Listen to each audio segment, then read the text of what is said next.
Hello friends, welcome back to my class. जैसा कि आप जानते हैं हम RSCIT बेस्ड कुछ टॉपिक्स कवर करते हैं। जैसा कि RSCIT का एग्ज़ाम आपका जल्द ही होने वाला है, उसी के लिए आज की वीडियो में आप लोगों को मिलेंगे 30 इंपॉर्टेंट क्वेश्चंस जिनकी संभावना है आपके RSCIT के एग्ज़ाम्स में आने की, कि आप अगर इन्हें देखें और साथ ही रिविज़न करें सभी का, तो ये क्वेश्चंस आपके RSCIT के होने वाले एग्ज़ाम्स में हेल्पफुल रहेंगे। तो चलिए वीडियो स्टार्ट करते हैं, जिसमें कि हम 30 इंपॉर्टेंट क्वेश्चंस के बारे में डिस्कस करेंगे। उससे पहले अगर अभी तक आप लोगों ने मेरा चैनल सब्सक्राइब नहीं करा है तो सब्सक्राइब कर ले, क्योंकि इस चैनल पर आपको ओ लेवल और RSCIT दोनों से रिलेटेड टॉपिक्स मिलेंगे। RSCIT की पूरी एक प्लेलिस्ट है जिसमें कि RSCIT का जो भी कोर्स कंटेंट है वो सारा अपलोड किया गया है। तो आप अपनी नॉलेज, अगर आप घर से RSCIT करना चाहते हैं तो बिल्कुल सिंपल तरीके से आप यहाँ से अपनी नॉलेज इंप्रूव कर सकते हैं। तो चलिए स्टार्ट करते हैं कुछ इंपॉर्टेंट क्वेश्चन जो कि आपके आने वाले एग्जाम्स के लिए हेल्पफुल रहेंगे। इसमें सबसे पहला क्वेश्चन हम देखते हैं यहाँ पे, इनमें से कौन सा डिजिटल कंप्यूटर का हिस्सा नहीं है। सबसे पहला क्वेश्चन आपके सामने दिया गया है और साथ ही आपको ऑप्शन दिए गए, mainframe computers, minicomputer, analog computer and supercomputer. तो आप लोगों को पता है कि डिजिटल कंप्यूटर्स का हिस्सा कौन से कंप्यूटर्स हैं, तो उनमें से यहाँ पे जो आपका आंसर हो जाएगा वो रहेगा, आप जानते हैं परम सुपर कंप्यूटर है, तो यहाँ पे आपका ऑप्शन बी करेक्ट हो जाएगा।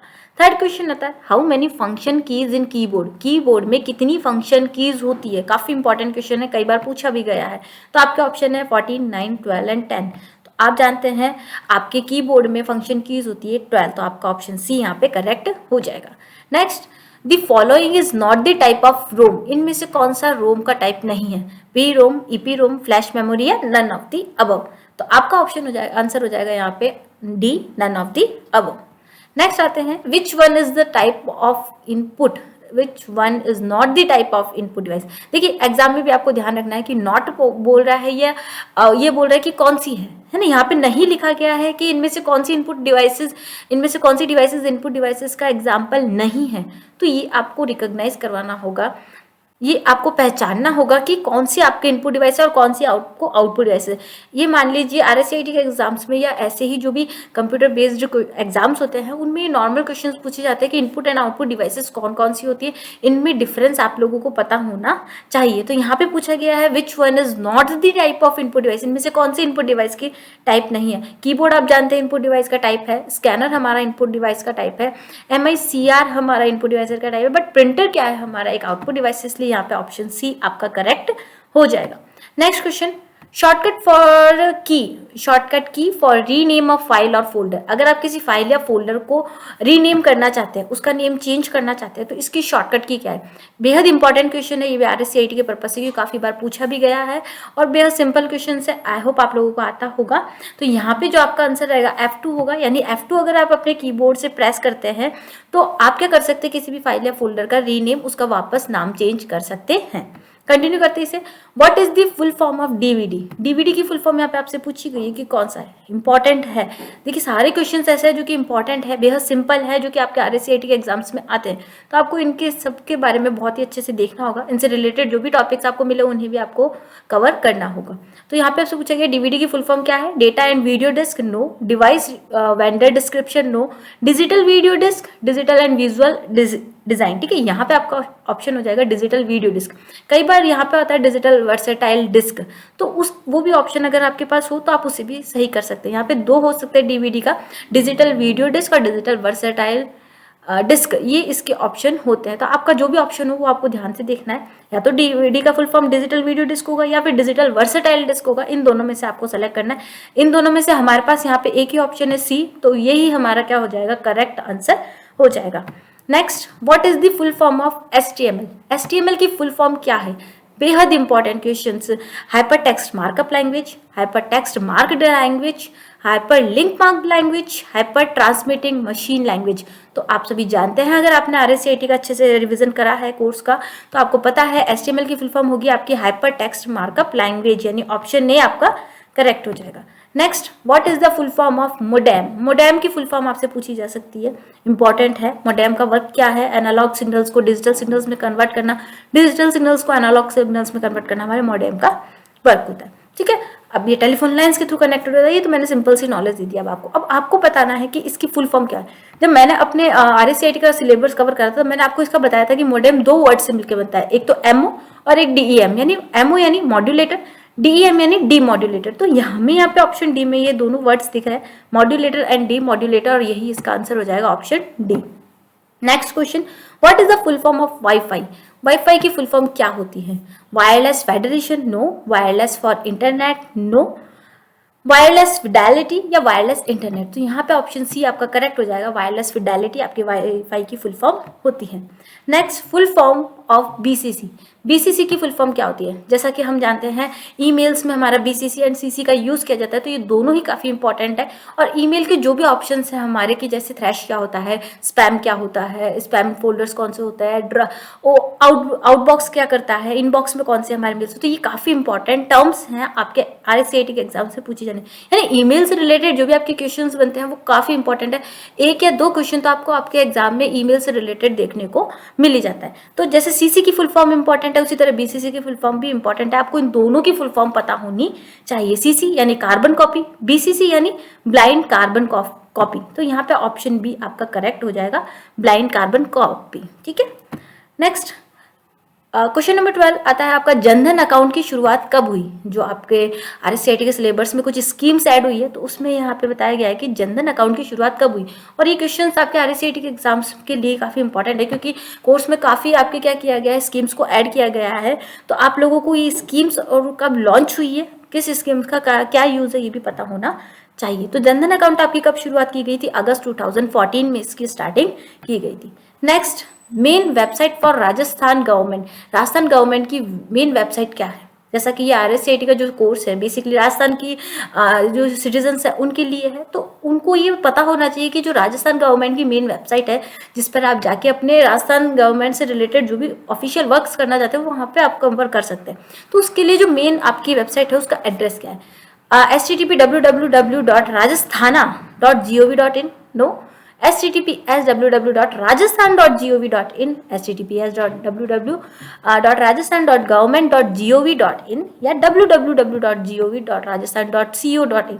आई होप आप लोगों को पता चल गया होगा कि राजस्थान गवर्नमेंट की जो ऑफिशियल मेन वेबसाइट है वो कौन सी है। जैसा कि आपको दिख रहा है यहाँ पे https भी है, www भी है। यहाँ पे हमारी स्पेलिंग एकदम सही है, जैसे कि ऊपर ए कर दिया था हमने।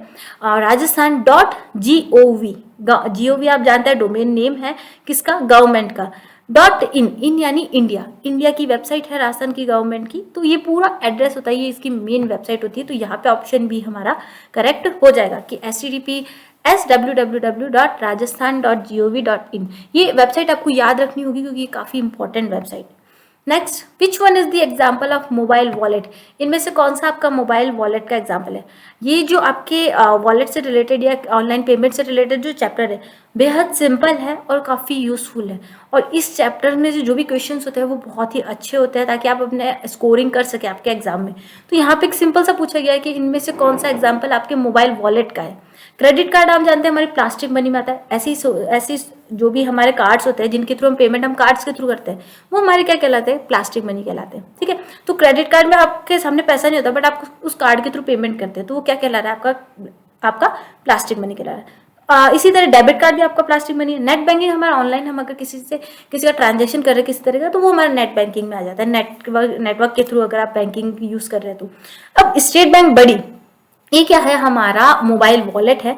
यानी जैसे आपके पेटीएम होते हैं और आपके फोन पे होते हैं, गूगल पे होते हैं, जीपे होते हैं, तो ये सभी किसमें आ जाता है? आपके मोबाइल वॉलेट के अकॉर्डिंग आ जाता है। आप इनमें अपना पैसा रख भी सकते हैं, इनके थ्रू ट्रांसफर भी कर सकते हैं, यूज कर सकते हैं इनका जब भी आपकी रिक्वायरमेंट रहे। तो जो भी आप मोबाइल के थ्रू पेमेंट करते हैं किसी तरीके का, तो वो किस में आ जाता है? आपके मोबाइल वॉलेट के अंडर में। तो यहाँ पे आपका ऑप्शन नंबर बी करेक्ट रहेगा, स्टेट बैंक बड़ी।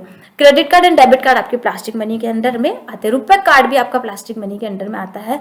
एक क्वेश्चन ये भी बनता है कि रुपए कार्ड किसने लॉन्च किया है और कौन उसको मेंटेन करता है और कब लॉन्च किया गया है, ये भी आपके लिए इंपॉर्टेंट है RSCIT के पर्पज से। Next question, full form of UPI. केवल यूपीआई नहीं, यूपीआई के अलावा आप यूएसएसडी ले लीजिए, आप इसी तरह आधार इनेबल्ड जो आपकी ट्रांसफर की सर्विस होती है उसका भी आपको नॉलेज होना चाहिए। यूपीआई का जैसा आज के ज़माने में हम बहुत ज़्यादा यूज़ करते हैं, किसी तरह का ट्रांसफर करने के लिए हम यूपीआई आईडी के थ्रू बहुत ही जल्दी स्मूथली हमारे यूपीआई जो प्लेटफॉर्म्स होते हैं, जैसे जीपे है वो यूपीआई प्लेटफॉर्म है ना, हम उसके थ्रू क्या कर सकते हैं, ट्रांसफर कर सकते हैं मनी। अगर हम ट्रांसफर करना चाहते हैं, एक पेमेंट मेथड मिल जाता है, हमें एक इंटरफेस मिल जाता है जिसके थ्रू हम इजीली किसी भी पर्सन को घर बैठे कहीं भी बैठे इजी वे में मनी ट्रांसफर कर सकते हैं। तो यहाँ पे यूपीआई की फुल फॉर्म क्या आ जाएगी, unstructured paid interface, no. Unified payment interface, uninterruptible power instrument, या यूनिवर्सल पब्लिक इंटरफेस। नहीं, यहाँ पे जो आपका आंसर हो जाएगा वो रहेगा आपका यूनिफाइड पेमेंट इंटरफेस। ठीक है, यानी यूपीआई की फुल फॉर्म क्या हो गई आपकी, यूनिफाइड पेमेंट इंटरफेस, जो कि इंपॉर्टेंट है। यूएसएसडी की फुल फॉर्म भी आपको आनी चाहिए। ऑप्शन नंबर बी यहाँ पे आपका करेक्ट हो जाएगा। अब आप लोगों को क्या करना है, यूपीआई की तो मैंने यहाँ पे आपको बता दी है।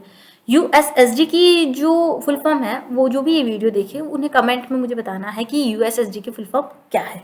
ठीक है, आगे बढ़ते हैं। नेक्स्ट क्वेश्चन, अमेजोन से शॉपिंग करना कौन से ई कॉमर्स की कैटेगरी में आता है। ई कॉमर्स से रिलेटेड जो भी आपके ऑप्शंस है, चाहे C2C हो गया, C2E हो गया, B2C हो गया, B2B हो गया, या इसी तरह C2C हो गया, जो भी है आपके अमेजोन की कैटेगरीज है, ये काफ़ी इंपॉर्टेंट है आपके RSCIT के पर्पज से, क्योंकि इनमें से किसी भी एक मेथड से आप रिलेटेड आपका क्वेश्चन पूछा जा सकता है कि C2C में कौन ट्रांजेक्शन करते हैं, B2C में कौन कर सकता है, B2B में कौन करते हैं, तो ये आपको पता होना चाहिए। अब आप जानते हैं अमेजोन एक बिजनेस के थ्रू होता है, डायरेक्ट किसके पास पहुंचता है, प्रोडक्ट कस्टमर के थ्रू पहुंचता है। तो यहाँ पे जो आपका ऑप्शन करेक्ट हो जाएगा वो हो जाएगा आपका B2C, यानी ऑप्शन सी आपका करेक्ट हो जाएगा, बिजनेस टू कंज्यूमर। नेक्स्ट, राज ई ज्ञान पोर्टल किस तरह की सेवा प्राप्त की जा सकती है। जैसा कि इसके नाम से पता चल रहा है ज्ञान मिल रहा है, ठीक है, तो शिक्षा संबंधी होगा। तो यहाँ पे आपका ऑप्शन ए करेक्ट हो जाएगा कि राज ई ज्ञान पोर्टल से हमें शिक्षा संबंधी नॉलेज या सेवा प्राप्त होती है। समस्या संबंधी नहीं होगा, रोजगार संबंधी भी नहीं होगा। डॉक्यूमेंट के लिए हमारा एक अलग प्लेटफॉर्म है, उस प्लेटफॉर्म को आपको मुझे कमेंट बॉक्स के थ्रू बताना है कि वो कौन सा प्लेटफॉर्म है जिसपे कि हमारे डॉक्यूमेंट्स मैनेज किए जाते हैं। ठीक है, तो ये दो क्वेश्चन आपके हो गए, जैसे यूएसएसडी की फुल फॉर्म और ये डॉक्यूमेंट से रिलेटेड जो क्वेश्चन मैंने पूछा है वो आपको कमेंट बॉक्स के थ्रू मुझे बताना होगा। तो यहाँ पे जो ऑप्शन होगा आपका करेक्ट, वो ऑप्शन नंबर ए होगा। Next, the following is not a cloud storage. इनमें से कौन सा क्लाउड स्टोरेज नहीं है। तो जैसे आप जानते हैं गूगल ड्राइव हमारा क्लाउड स्टोरेज है, यानी वर्चुअली हमारा डेटा कहीं स्टोर रहता है। हार्ड ड्राइव नहीं, ड्रॉप बॉक्स हमारा क्लाउड स्टोरेज का एग्जांपल है। Microsoft one drive is also a cloud storage platform. ठीक है, तो आपको यहाँ पे आंसर कौन सा मिला, हार्ड ड्राइव। हार्ड ड्राइव क्या आपकी क्लाउड स्टोरेज है, नो। तो ऑप्शन नंबर बी आपका यहाँ पे करेक्ट हो जाएगा।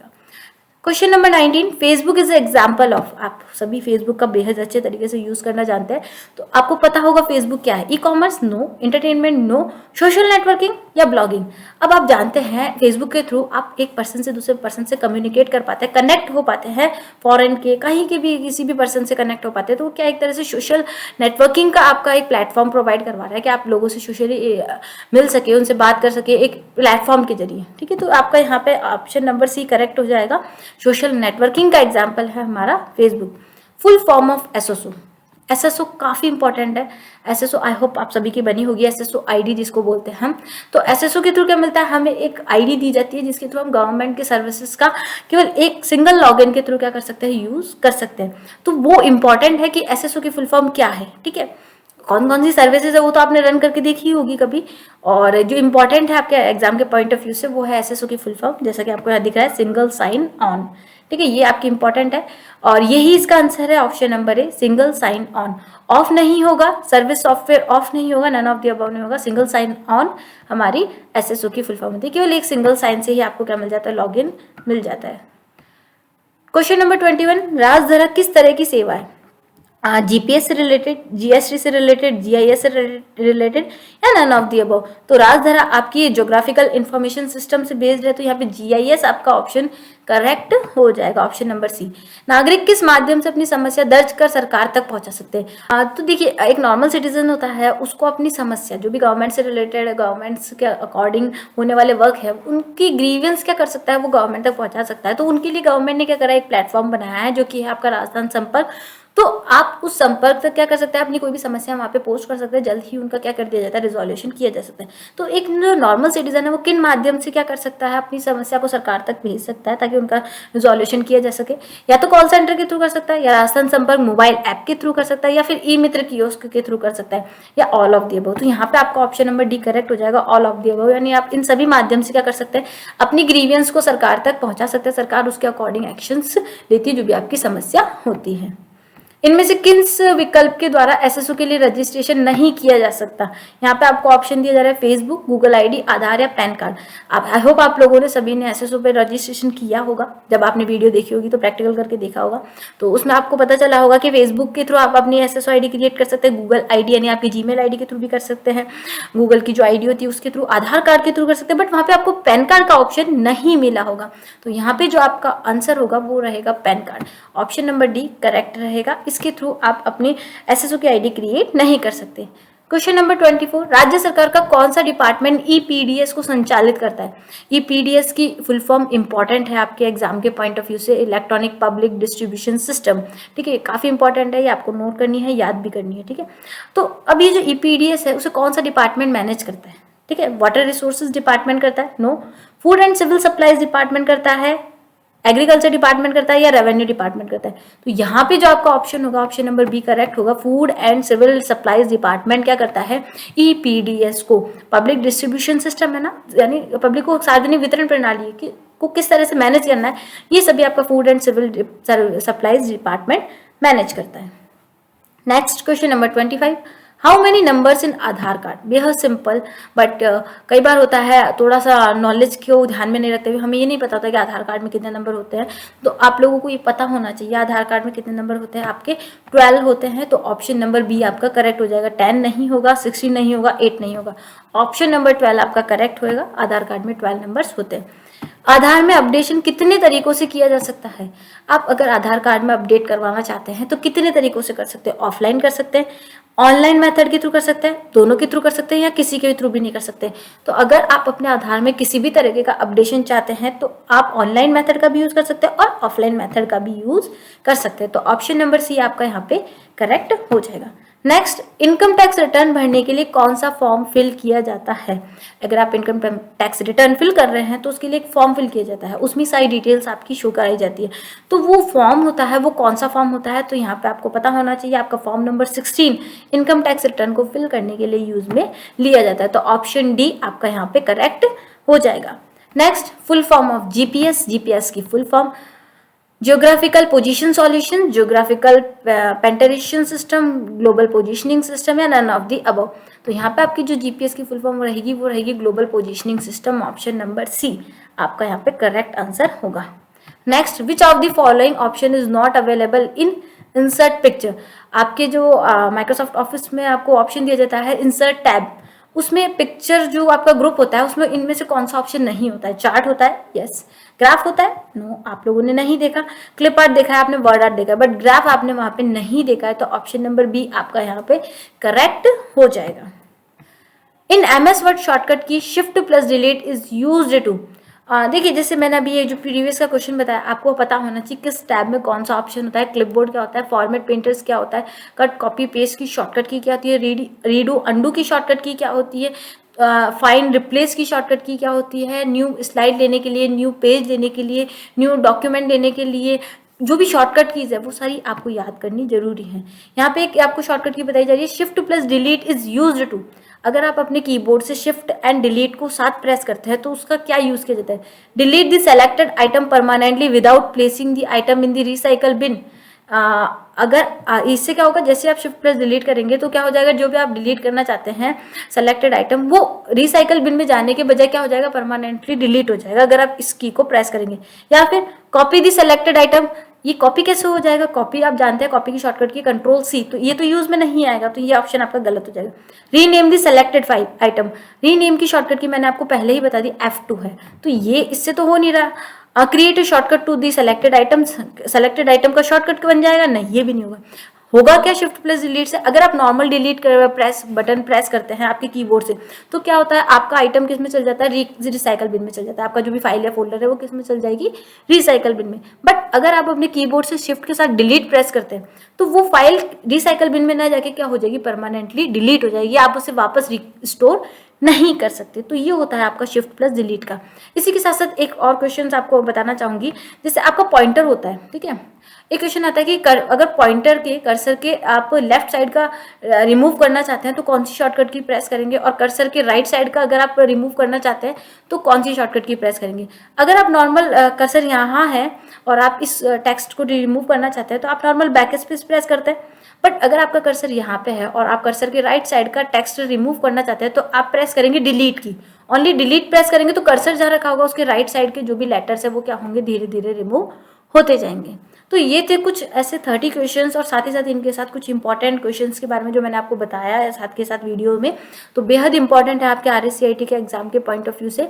तो आई होप आपको ये वीडियो पसंद आई होगी और आपकी नॉलेज इंप्रूव होगी, और साथ ही साथ जो भी अभी तक आपने पढ़ा है वो आपका रिकवर भी हुआ होगा। तो इस वीडियो में तो इतना ही फ्रेंड्स, जल्द से जल्द कोशिश करेंगे आप लोगों के लिए एक और इंपॉर्टेंट क्वेश्चन से रिलेटेड वीडियोस लाने की। तो आज के लिए तो इतना ही फ्रेंड्स, मिलते हैं नेक्स्ट वीडियो में नेक्स्ट टॉपिक के साथ। तब तक के लिए goodbye, take care and thanks for watching my video. Thank you once again.